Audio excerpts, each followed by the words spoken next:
Mga kabarangay, matapos po nating ipalabas yung video about summon o yung ano ba yung summon na galing sa barangay, agad-agad meron pong nag-message sa akin na ang tanong niya, papaano ba kung ang summon ay walang nakalagay na dahilan kung bakit siya ipinatatawag ng barangay? Maganda po ito.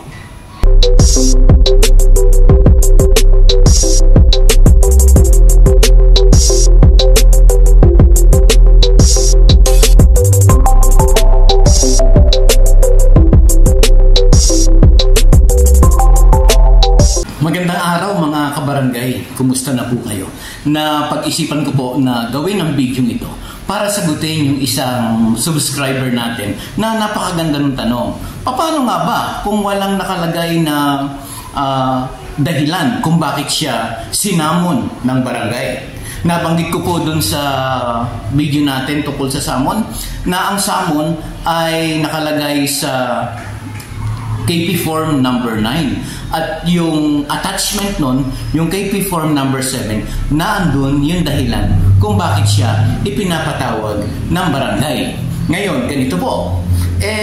Wala yung KP Form number 7. At saka dun sa taas, bandang kanang taas ng KP Form number 9, walang nabanggit na dahilan kung bakit siya ay pinapatawag ng barangay. Pero kompleto, naandun ang kanyang pangalan, naandun ang kanyang address, naandun ang pangalan ng complainant, respondent, naandun ang oras, petsa, at lugar ng hearing sa barangay. Pero ayun nga, missing yung anong dahilan at ba't wala dun yung reklamo laban sa kanya. Kaya po ang question, valid ba yung summon na natanggap niya? Kaya mga kabarangay, gusto ko pong sagutin ang tanong ng ating isang subscriber at ito po ay base sa aking paniniwala, sa aking opinion na legal nga ba ang ganong document na kanyang natanggap o yung summon o patawag na kanyang natanggap. Alam niyo po mga kabarangay, para sa akin, the summon, yung patawag, is still valid. Pero, yung pong summon ay defective.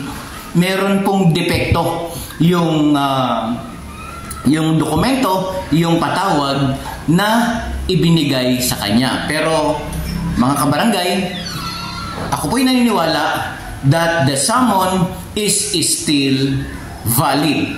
Ngayon, kung valid ito, sa araw, sa petsa, sa oras, at sa lugar ng patawag, dapat ang respondent ay dadalo pa din.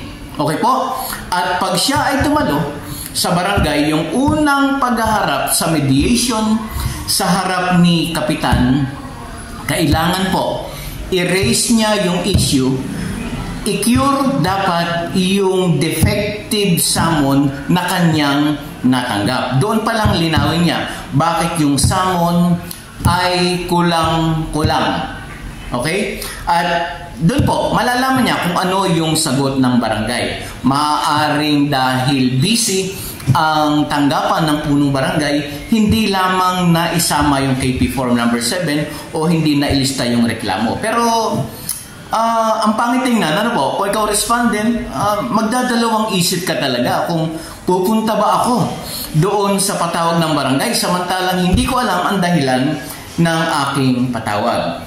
Uulitin ko po mga kabarangay, sa akin pong paniniwala, sa aking opinion, the summon is still valid kahit po ito ay defective. Kailangan nyo pong makipag-ugnayan pa rin sa barangay at alamin po ang dahilan bakit ganun yung summon. Tandaan po natin mga kabarangay, ang layunin po ng katarungang pambarangay ay para sa isang pagkakasunduan. So, kung pagkakasunduan po ang layunin ng katarungang pambarangay sa mediation, maganda po na kayo ay haharap respondent at mapag-usapan nyo ng complainant kung papaano po kayo magkakasundo kung sa anumang issue o sa anumang hindi pagkakaunawaan na inyo pong hinaharap. Kaya mga kabarangay, this video is very short lang. Gusto ko lang pong sagutin yung tanong ng ating isang subscriber tungkol po sa validity ng isang summon na kulang ang impormasyon. Maraming pong salamat. Ito po si Jeffrey. Salamat po sa inyong patuloy na panonood dito sa Katarungang Pambarangay Channel.